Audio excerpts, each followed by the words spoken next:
Diarrhoea, malaria వ్యాధులతో భయపడి తమ కాలనీలో చాలా మంది వెళ్లిపోయారంటున్నారు గుంటూరు ప్రగతి నగర్ వాసులు. వారం రోజుల నుంచి డయేరియా విజృంభిస్తున్నా అధికారులు పట్టించుకోవటం లేదని ఆగ్రహం వ్యక్తం చేస్తున్నారు. కనీసం కాలనీలో బ్లీచింగ్ పౌడర్ కూడా చల్లటం లేదని ఆవేదన చెందుతున్నారు.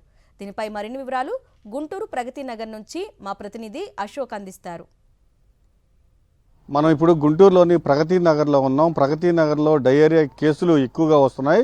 అయితే పూర్తిగా ఇక్కడ పారిశుద్ధ్యం చూస్తే పూర్తిగా అధికారులు నిర్లక్ష్యంగా వ్యవహరిస్తున్నట్టు కూడా మనకు తెలుస్తుంది. అసలు ఎలాంటి పరిస్థితి ఉంది ప్రగతి నగర్లో? మనతో స్థానికులు ఉన్నారు, వారిని అడిగి తెలుసుకున్నాం. ఏమ్మా డయేరియా వస్తుందంట, ఎట్లా ఉన్నారు, ఏంటి? ఇక్కడ అంతా నీళ్లు బాగాలేదు సార్. పంపుల్లో అంతా నీళ్లు లీకేజ్ వస్తుంది. ఆ నీళ్లు ఎంతవరకు అని మేము కాసుకొని తాగలం. ఆ నీళ్ల వల్ల కూడా మాకు అనారోగ్యాలు వస్తున్నాయి. కాలువలు లేవు, ఏకం అయిపోయినాయి, డ్రైనేజీలు పగిలిపోతున్నాయి. ఎప్పుడో 20 సంవత్సరాల నాడు కట్టిన డ్రైనేజీలు ఉన్నాయి ఇళ్లలో. వాన వస్తే వరద వస్తే ఆ డ్రైనేజీలో నీళ్లు మొత్తం పైకి వచ్చేస్తున్నాయి. ఆ నీళ్ళేమో పంపుల్లోకి వస్తున్నాయి. ఆ పంపులు కుండీలు లేవు, వాటికి సరిగ్గా ట్యాపులు లేవు.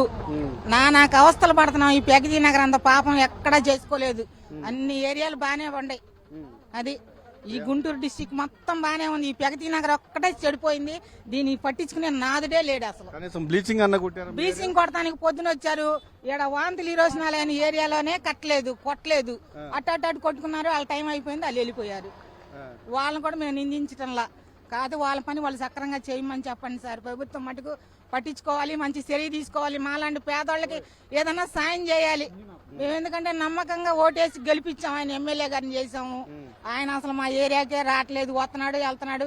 మరి ఏరియాలో ఏంటి ఎట్టా ఉండన్నారా, జనం లేదు. మొన్న అయితే ఇంతలో వరద వచ్చింది, ఆ బస్ స్టాండ్ మునిగిపోయినప్పుడు అప్పుడు వచ్చారు. ఒకళ్ళకి రాశారు, ఒకళ్ళకి రాయలేదు. అయినా మేము సర్దుకున్నాం. పానీలే వచ్చిన వాళ్ళు తింటారు, రాని వాళ్ళు మేల్కొన్నాం. జ్వరాలు ఉన్నాయి, ఎన్ని మలేరియా జ్వరాలు, టైఫాయిడ్ జ్వరాలు.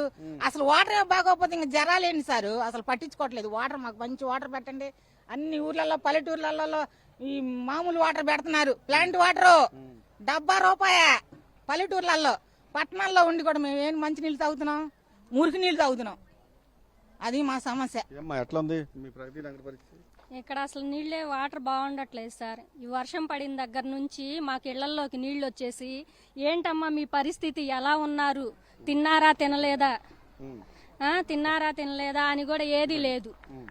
అసలుకి మేము పిల్లలు, పెద్దవాళ్ళు, ముసలాళ్ళు అసలు ఏది చేయలేక, వండుకోవడానికి లేక, తినటానికి తిండి లేక, పనులు లేక, పనికి వెళ్దామంటే పనులు లేవు, పనులు లేక, డబ్బులు లేక, ముసలోళ్ళు ముతకోళ్ళు బయటికి వెళ్ళలేక, నడవలేక, నీళ్లలో పురుగులు వచ్చేసినాయి, పాములు వచ్చేస్తున్నాయి, అన్ని దోమలు, ఇళ్లలోకి నీళ్లు వచ్చేసినాయి. ఏమీ అసలుకి ఉండలేకపోతున్నాం.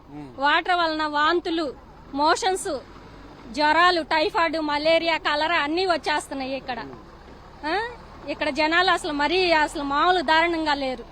అంత మరీ భరించలేని వ్యాధులు ఇక్కడ భయం వేస్తుంది అసలు ఇక్కడ ఉండాలంటేనే. కలరా కూడా ఉందంటున్నారు సార్. డ్రైనేజీలో పైపులు ఉన్నాయో, వాటర్ పైపులో, ఆ పైపులు లీక్ అయ్యి డ్రైనేజ్ వాటర్ అంతా పైపుల్లోకి వచ్చి పూర్తిగా నీళ్లు రంగు మారిపోతున్నాయి. పూర్తిగా మేము తాగడానికి కూడా చాలా ఇబ్బంది పడుతున్నామని కూడా ఆవేదన వ్యక్తం చేస్తున్నారు. స్థానికంగా ఉన్న ప్రజాప్రతినిధులు కూడా ఇటువైపు రావట్లేదు, ఏ అధికారి ఇటువైపు రావట్లేదని కూడా స్థానికులు ఆవేదన వ్యక్తం చేస్తున్నారు. కెమెరామెన్ భాషతో అశోక్, సాక్షి టీవీ, ప్రగతి నగర్, గుంటూరు.